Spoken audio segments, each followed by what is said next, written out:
Hello, my baby. Hello, my baby. Hello, my baby.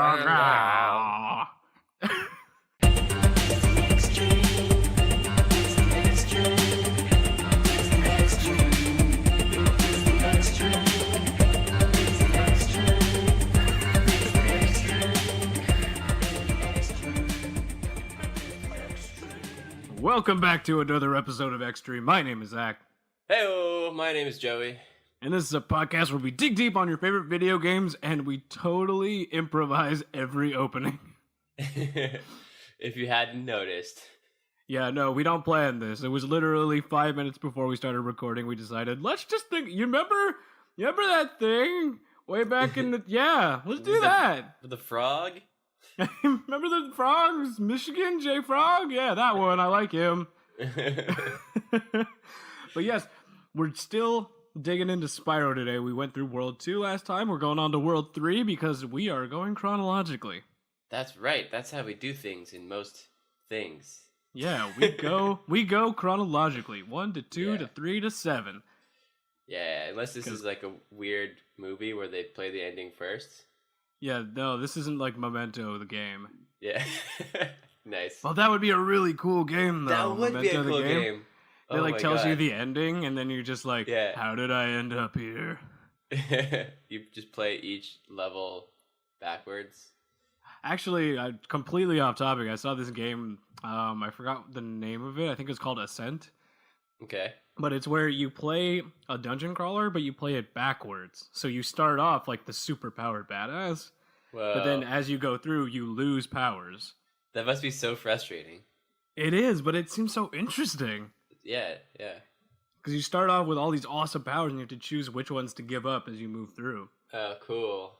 So it's like, whoa, weird. It's like a reverse dungeon crawler. Yeah. Anyway, this is completely off topic because we're talking about Spyro the Dragon. Yeah, we're into it. We're doing it. World we're in 3. We're in the Magic Crafters world. Yeah. Not like the Lens Crafters world. Because not everybody unlike though. Not unlike it, because sometimes some of the areas just change up so much you think, wait a minute, am I not wearing my glasses? That can't be happening. Whoa! That's the sound of you putting on your glasses and seeing things clearly. How'd you know? See, Paul, you're not the only guy who can do sound effects. Anyway, let's talk a little bit about the hub world here in Magic Crafters world. Yeah. So the hub world contains random markings that are strewn across the walls. Couldn't really decipher what they were, and there's no real basis for a language in this game, so I couldn't really decipher what was there. I think it's just random markings to make it seem magical. Yeah. And because they're also glowing, it must be extra magical. Yeah. Put in the sound effect for Magic Paul. Yeah. Yeah. Beautiful. I love it. But not all. The more magical thing that actually impacts you gameplay wise is the shifting terrain and the platforming. Yeah. That's like a new thing. Good addition to the game, I think.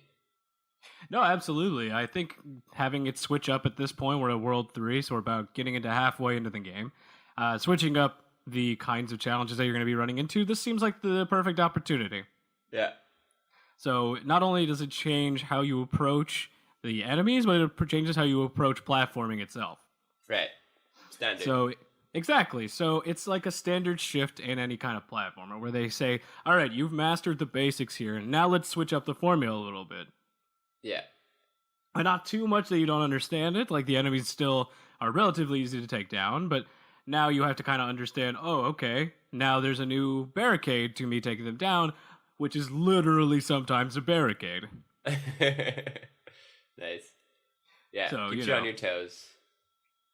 Exactly, it keeps you on your toes. But there's actually... So I was thinking about, there's a quote here that kind of reminded me of... Oh my god, I'm blanking so hard.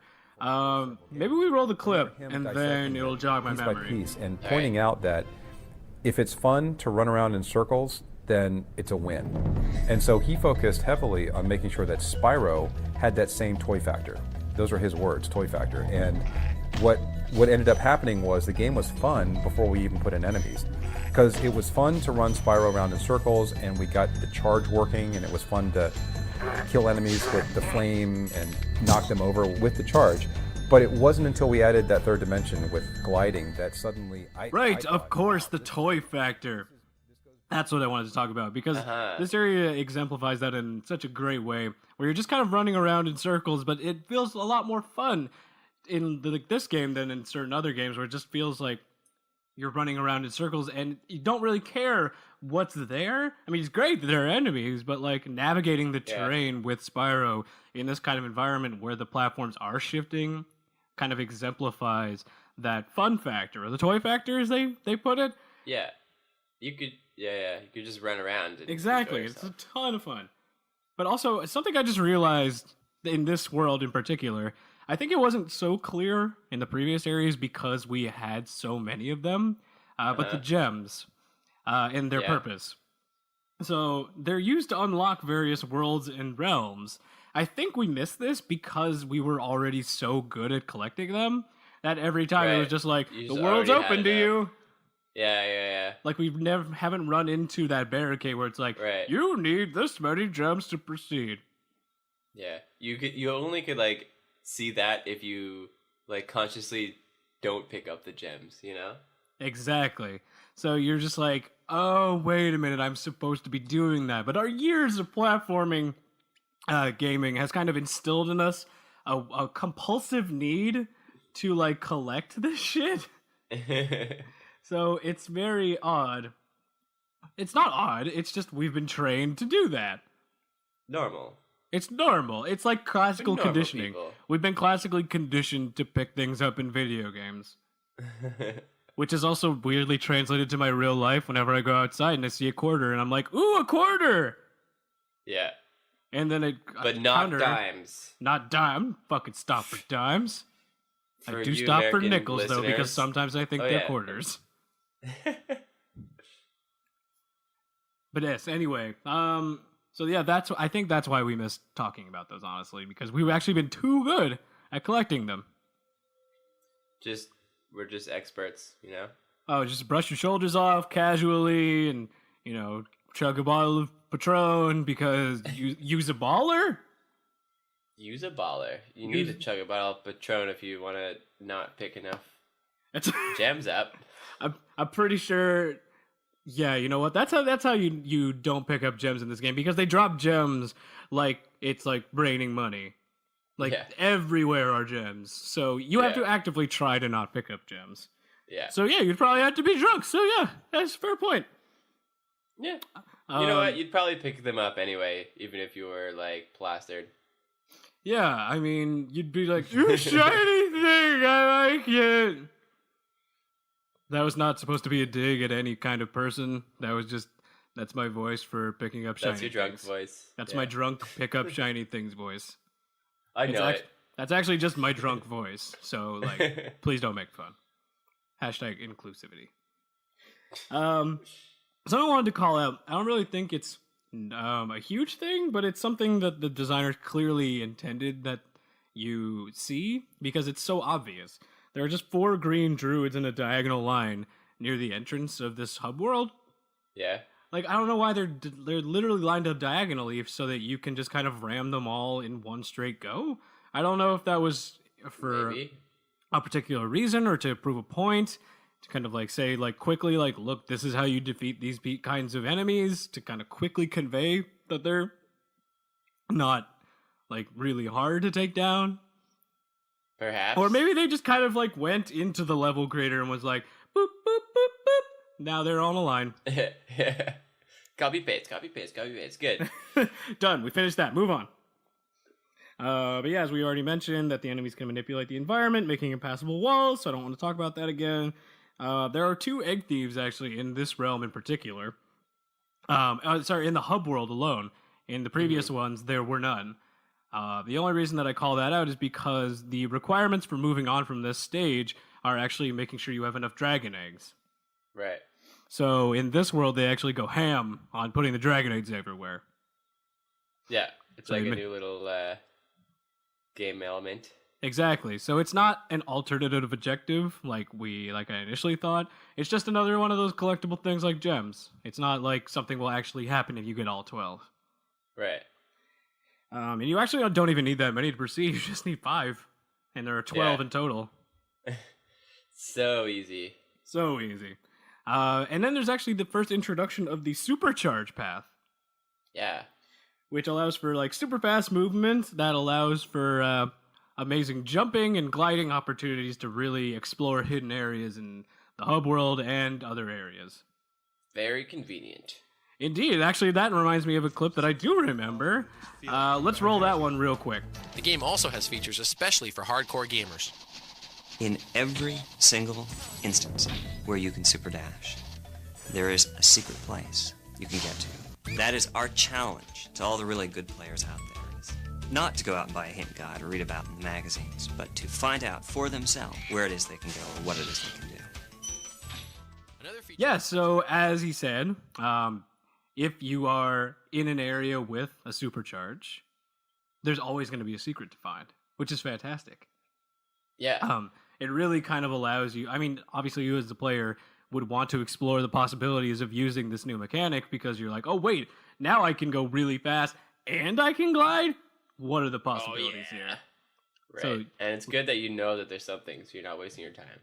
Exactly, because a lot of the times it'll show you something obvious like, oh, this is here. But then you realize, oh, wait a minute, what if I jump off of there and glide around there? Because like death isn't really a big deal. A big punishment in platforming games. Yeah. You don't lose a lot of progress, and they dole out extra lives like crazy. Yeah. So it kind of encourages you to keep trying and encourages you to experiment. Indeed. But let's actually jump into one of the stages here. But before we do, I think maybe a quick little musical thing. No, not for me.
And we're back.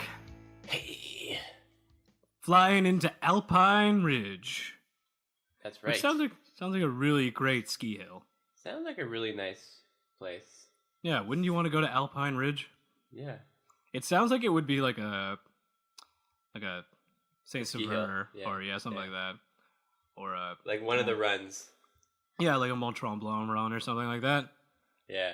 Okay, those of you listening in the States, you have no idea what we're talking about, but these are fun ski hills that in the rural mountains of Quebec that Joey and I would snowboard a lot. When we Good were times. younger. But yes, Alpine Ridge. There's green druids riding beasts, so it's an interesting little combination of two enemies. They don't really do anything different, except just like if it's riding it. It's just kind of cool to see two enemies kind of interacting like that. Because before, it was really just focusing on interaction with Spyro. Right. But it's cool to have the enemies interacting with each other. Yeah. And actually, on that same note, later in the level, there are two wizards doing like a little wizard battle with each other. like without Yeah. really paying you any mind. I know. That was so weird. It's weird because now it's like, oh, interesting. Not only are the enemies gonna obviously like care about what you're doing, but in some cases they'll just be like dueling with each other. Interesting. That's fine with me. Yeah, it makes our jobs a little easier. But it's an interesting little touch because I think they were kind of building off of the idea that they had initially, where they were like, we want the enemies to be interacting with the player, but what else can we do beyond that? Well, what if we have the enemies interacting with each other? Right. So that makes it even more interesting. Makes them a little more dynamic, I guess. Yeah, it makes them more fleshed out as enemies because they don't seem one dimensional. Where it's like, my existence is to kill the dragon. Like, no, like you have a vendetta against the red wizards because the red wizards keep stealing all your tomatoes, and then it's like, you'll never get my blueberries. That's why they're all red. That's why they're red. They actually have different fruit and vegetables that they harvest over. The red ones are for tomatoes, the blue ones are for blueberries, and the yellow ones are for bananas. Bananas. Yeah, if anybody tells you any different, they're liars and do not believe them. This is part of the game. This is part of the game. It's canon. I read on it. Wikipedia. If it's on the internet, it's true.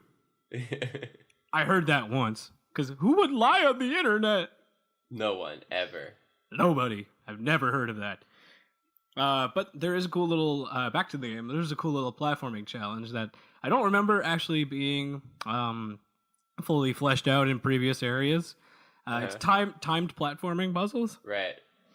Which is a staple of many platforming games. But here, because now they've introduced environmental manipulation, they can kind of flesh that out into more detail.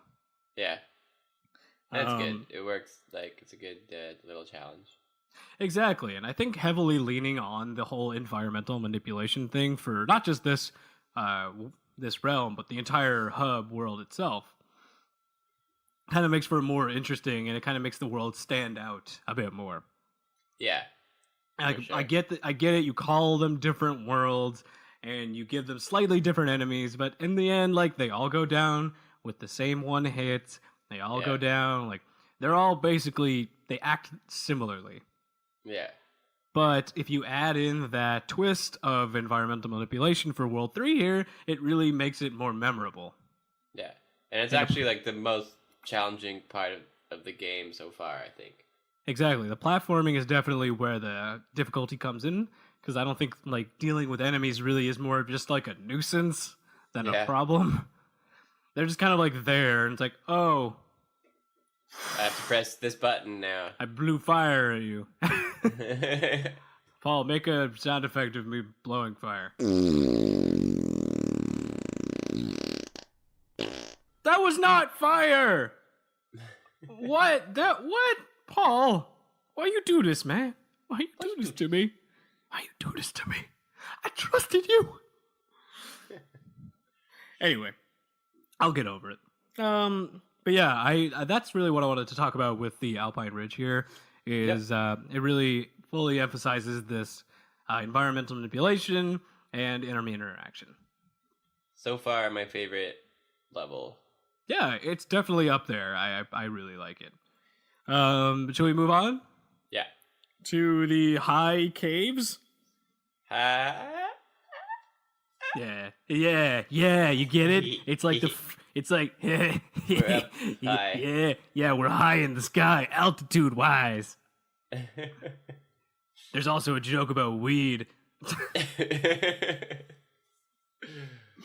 Anyway, this introduces the Wind Wizard, actually, a new enemy type that I wanted to call out, only because the level design is specifically created to emphasize the difficulty of dodging their attacks. Right. Because they shoot out these like whirlwind tornadoes, which are easy enough to dodge in like an open environment, but the way that they create the actual level layout is there's a lot of narrow passageways and narrow platforming. So the platform is nearly taken up by the tornado. Yeah, that's a good point. So it actually kind of complements the enemy design there. Yeah. Smart.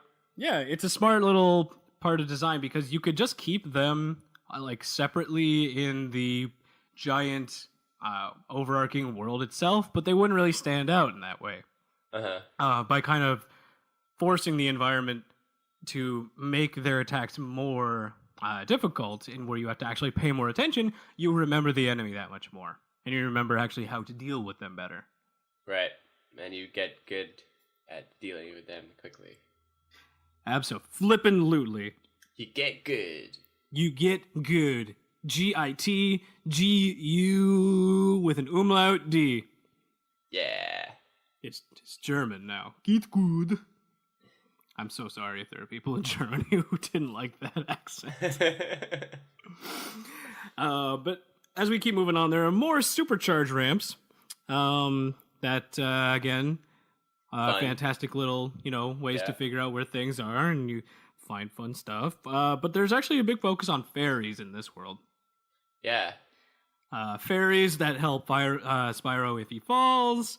And then one specific purple fairy. Yeah, it's very convenient. You don't actually die, which is great. Yeah. But I think the reason that they have that specifically is because of the ramp jumps.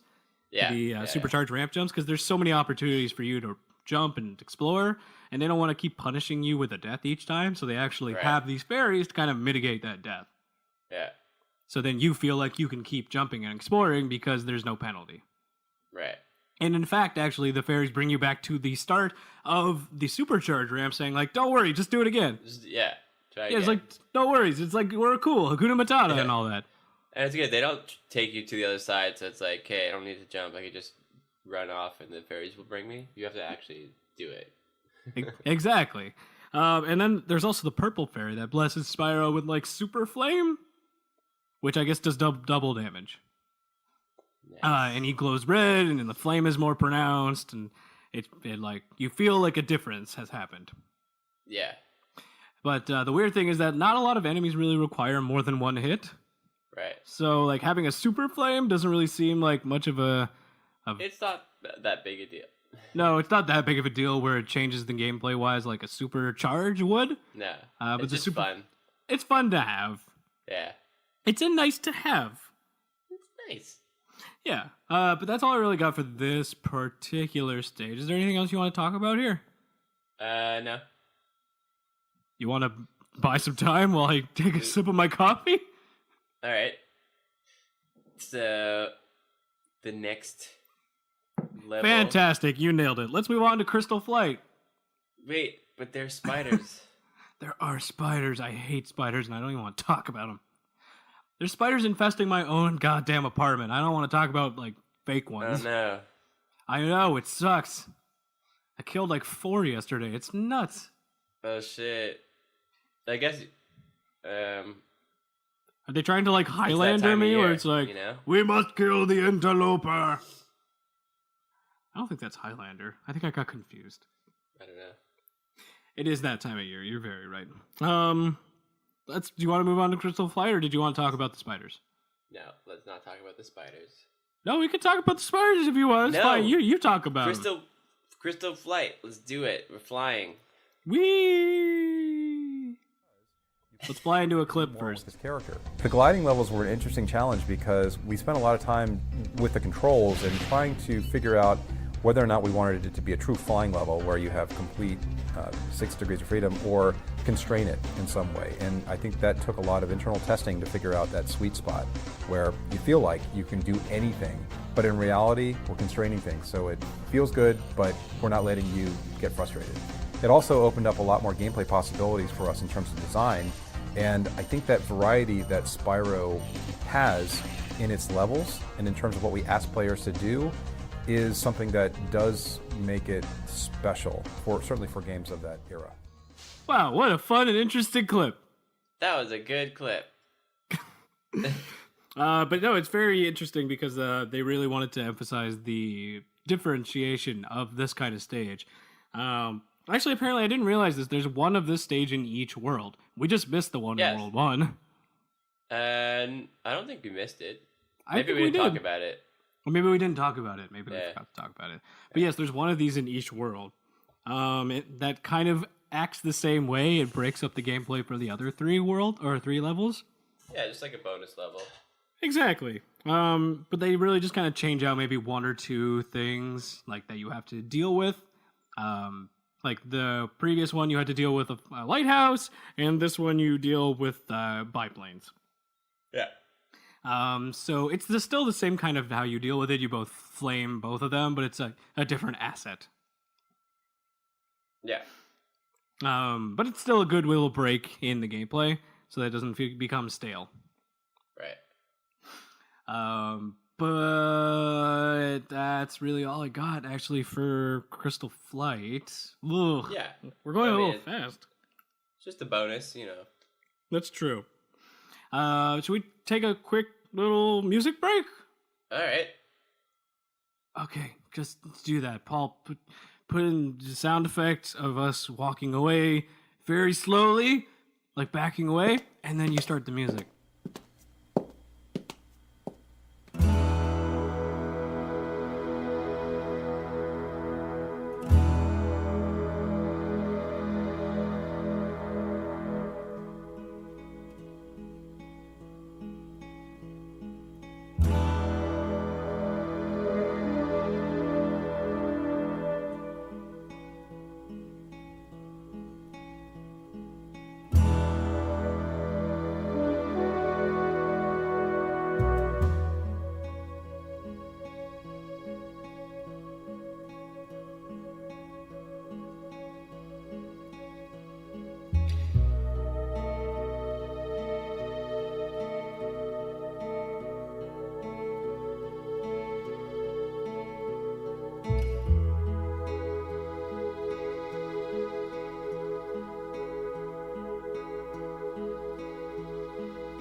All right, ready to drag this on? Yeah, let's drag on. I see what you did there. Look at you. No, don't do that again. Okay. No, are you kidding me? This is the whole point of this show is just an elaborate ruse for us to say as many puns as we can possibly think of. That's right. That's what we've been doing for the past 73 episodes. That's why people love us. It's the puns. It's only the puns. I mean, that's fine. I'm cool with that. I don't really need much in my life. Just that. Validate the puns. Just love my puns. Honestly, I'm confused because people say they hate puns, but then half of the things that get stupid popular are just people doing puns. Who hates puns? Whoever says they hate puns are just being ironic. They're just doing that to say, oh, I hate puns. But no, you will laugh every time at a pun. Anytime you're like, unironic, like, eye roll. Like, no. You're trying to hold back a laugh, and I fucking know it. It's the truth. Anyway, should we talk about Wizard Peak? Wizard Peak. All right. Isn't that like a hairline?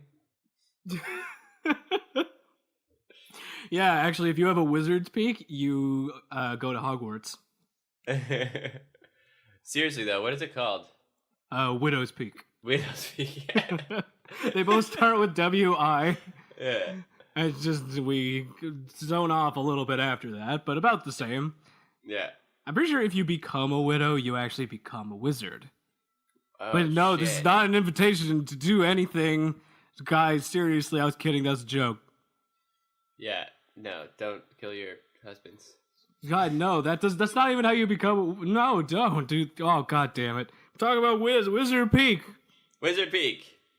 So it combines the elements of, honestly, Alpine Ridge and high caves. There's not too much new to it. It's like darker out. It's a little darker out. There's still the same narrow platforming. There's the same enemies. They put a lot more enemies in this stage, but honestly, they're all just one-hit wonders, and they all go down pretty quick. Yeah. Same, like, platforming kind of things. Exactly. It's just an amalgam of what the previous stages were in this area. Yeah. Not too much new to it, but, I mean, that's fine. We had a lot of cool new things in the previous two. Yeah, they can't have new things in every level. That's true. You gotta space it out. If you kind of front load with all the fun stuff, then the back half of the game is just no fun. Yeah. So, but that's all I really got. I feel like I'm underselling Wizard Peak. No, it's a great level. It's fun. Yeah, it's still a fun level, you guys. But let's see. I guess let's talk about Blowhard then. All right. Confronting Blowhard, the boss of this realm. So it's literally it's a wind wizard, except the wizard is like 80% wind. Yeah. It's like 80% tornado. It's like wind with eyes and a hat. Yeah, maybe like 90% tornado and then 10% wizard. It's like if an actual tornado was a wizard. Oh my god, that would be terrifying. What if Twister was like, they changed the movie where it was just like an actual wizard? It was a wizard tornado, and then they got all sucked up, and then they met the wizard in the tornado and be like, you have now become a part of my essence. I am Blowhard.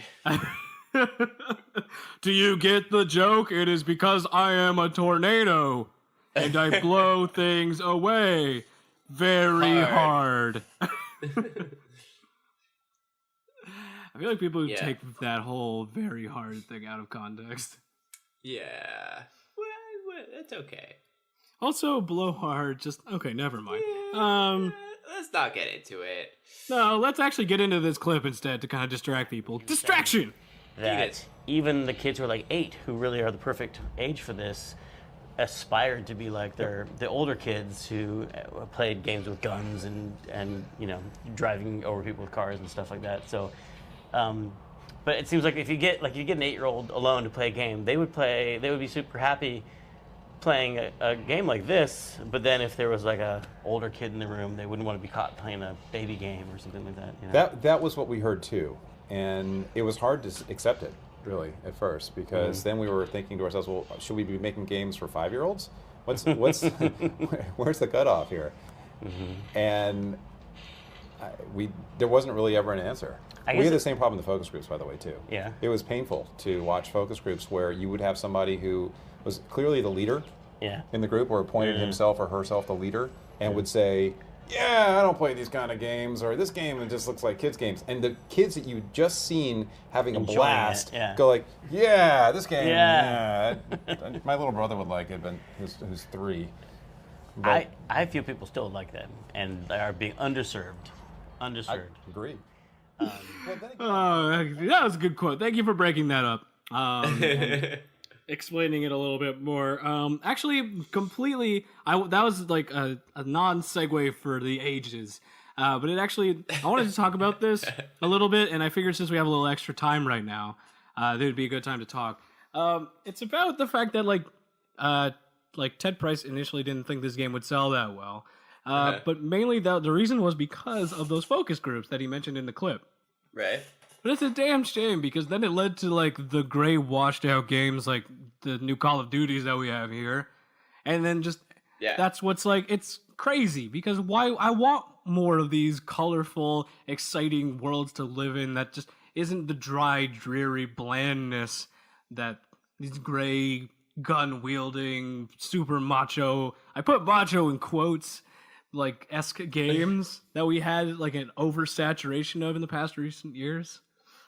Yeah. Like, the world is gray and bleak enough without games completely going there too. Right. Like, the games are for something different. Like, games for a lot of people are escapism. and getting away from your Yeah. problems. Sure. Not for me, but Yeah. I mean, I'm not saying there's no place for games that have gray and, harsher, darker tones, because they obviously are great. But the problem was that everybody did it. It became Yeah. oversaturated and it wasn't fun. It's like when somebody gives you a lollipop and you're like, oh man, I really like this lollipop. And then they give you 1,000 lollipops and say, this is the only food you get. And you're like, because you said you because liked you it. said you liked lollipops once. And now you're just like sitting here with like no teeth because they've been rotted out of your brain. And you're just like, I don't like lollipops anymore. I want a sandwich. And they're like, no, you eat more lollipops. That should be a show. Just forcing kids to eat lollipops. Yeah. I feel like that was like a sketch on like the Eric Andre show or maybe on Kenny versus Spenny or something. Yeah, maybe. But like, yeah, I mean, again, I'm not shitting on Call of Duty and like those kind of games. It's just the fact that they got oversaturated, and mainly because of that like feeling that the focus groups brought, where it's like, this is a baby game because it's colorful. It's like, what does that even mean? The world is also colorful. Does the world a baby game? Adults like colors. Yeah, I wear a lot of different colors in my day-to-day life. I don't wear just a gray pocket tee. That'd be boring as hell. Yeah, you gotta wear those yellows. Yellows? I wear those bumblebee yellows. Yeah. Anyway, we got really off topic. I don't actually have much else to talk about with this world. Do you think we should? Let's wrap it up. Let's wrap it up. I think we've taken up enough time. It's World 3. Mm-hmm. Gotta get ready for World 4. That's true. Also, I feel like shit's about to go down. oh my god! I mean, dude, the name of the next place is like the Beast Makers. So obviously, it's going to be crazy. But we'll talk about that next week. But for right now, again, thank you guys so much for listening. We really appreciate it. If you want to send us any feedback, comments, criticisms, concerns, questions, anything else in that realm, give us a shout out at It's the Extreme on Twitter, or honestly, again, just go to Google, type in It's the Extreme, all one word, and then you'll find all of our shit. So many ways. Yeah. On Twitter, Instagram, Facebook. We have our website that's up. That I'm trying to put more content up on. But check it out. It looks pretty cool, I think. But then again, I'm biased, so. I think it looks pretty cool. And if you want to send us an email too, it's theextreme@gmail.com. That's ITSTHEXSTREAM@gmail.com. Anything else you want to talk about before we close out here? No, just don't forget to write all that shit down that Zach just said. Awesome. All right, so I think we'll head off to the Beastmakers then. To the Beastmakers! Yeah, penis.